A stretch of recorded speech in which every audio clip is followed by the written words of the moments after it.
Yes. तो equation of plane through 3 points. तो सबसे पहले क्या है, कार्टेशियन फॉर्म ऑफ प्लेन क्या होती है, ax plus b y plus c z plus d is equal to 0, cartesian equation of plane. और क्या है, एबीसी क्या है, ABC are direction ratio of normal of plane. ऐसे मान लो जो चीज प्लेन को नॉर्मल यानी क्या आ रही है, परपेंडिकुलर, उस चीज उस लाइन के डायरेक्शन रेशियो क्या है, ए बी सी। और प्लेन की इक्वेशन फाइंड करने के का अंदर जो मेन काम अपना रहेगा वो यही ए बी सी फाइंड हमने करना है। तो जो टॉपिक हमने पढ़ना है हरियाणा बोर्ड के लिए मोस्ट इंपोर्टेंट है, equation of plane through 3 points. तो उसमें हमारा काम यही रहेगा कि ए बी और क्या फाइंड करो, सी। पर शुरुआत जो करनी है equation of plane through any point, जैसे मान लो आपको ये शुरू करना हो, इक्वेशन ऑफ प्लेन थ्रू लिखना हो मेरे को कि x1 y1 z1, ये x1 y1 z1, तो क्या लिखा जाता है, और यहां से शुरुआत होगी क्वेश्चन की, a into x minus x1 b into y minus y1 plus c into z minus z1 is equal to 0। Let this be number first. तीनों में से किसी एक पॉइंट को आप ट्रीट करेंगे x1 y1 z1 के तौर पे, किसी भी एक पॉइंट को। और आपका टॉपिक क्या बोल रहे हैं, equation of plane passing through 3 point. ये passing word, lies word, satisfied solution, ये 9th 10th प्लस से पढ़ते आ जाओ। पासिंग का मतलब क्या है, कोई चीज उसको क्या कर रही है, सेटिस्फाई कर रही है। 3 पॉइंट है। फर्स्ट पॉइंट आप ऐसे यूज कर लो, वैसे तो कोई भी कर सकते हो, ऐसे इक्वेशन लिखेंगे x minus x1 y minus y1 z minus z1। अब सेकंड पॉइंट बचा है, थर्ड पॉइंट बचा है, क्या लिखेंगे, प्लेन 1 इज पासिंग थ्रू, जो सेकंड पॉइंट होगा उससे पास कर रहा है, तो उसको कहां पुट कर देंगे आप, x y और z के प्लेस पे। तो इक्वेशन आएगी किसमें, ए बी सी में। एक तीसरा पॉइंट और बच गया, 1 is also passing through, third point, वो भी कहां भरा जाएगा, x y z।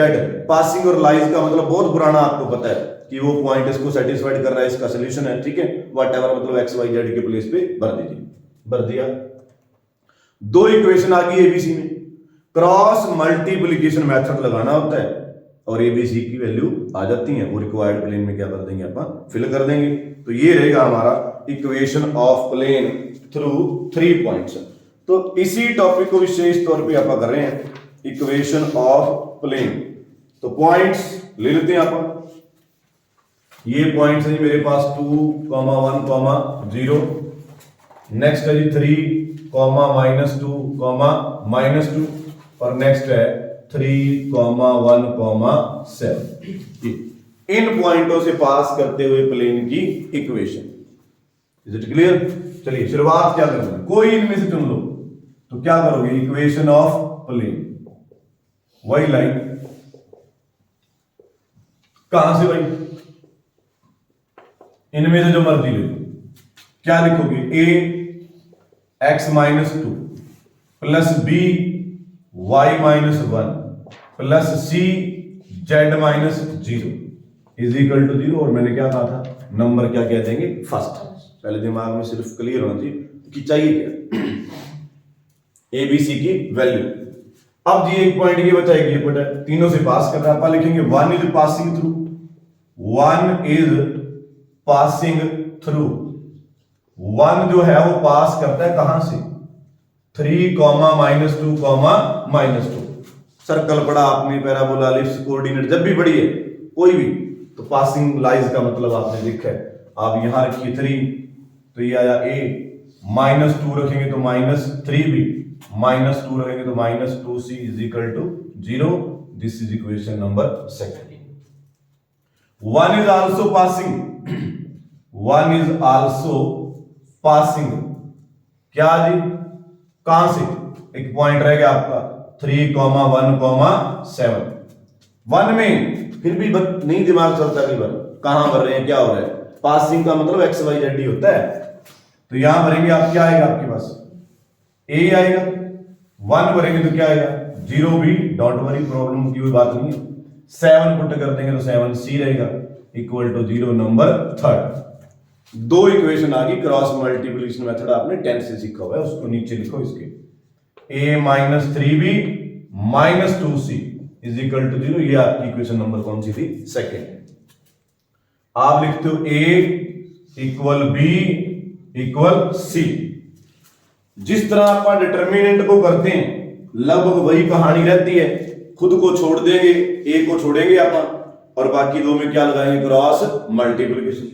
फिर b को छोड़ देंगे, उस बार आप रिवर्स चलेंगे, b को छोड़ेंगे तो रिवर्स चलेंगे तो फिर c के टाइम पे फिर सीधा। किस तरह से, a को छोड़ दो, ये करो, इससे कितना आया 0, बीच में क्या लगता है माइनस, 7 3 21, माइनस माइनस क्या हो गया प्लस। b को छोड़ दीजिए, b को छोड़ दिया, पहले इधर 7 बीच में क्या -2 को a के कोफिशिएंट से, और ये माइनस माइनस क्या हो गया प्लस। c में फिर सीधा, c छोड़ दो, पहले इधर -3 और -0। आसान सा काम है, जो abc के नीचे पड़ेगा वही इसकी वैल्यू है।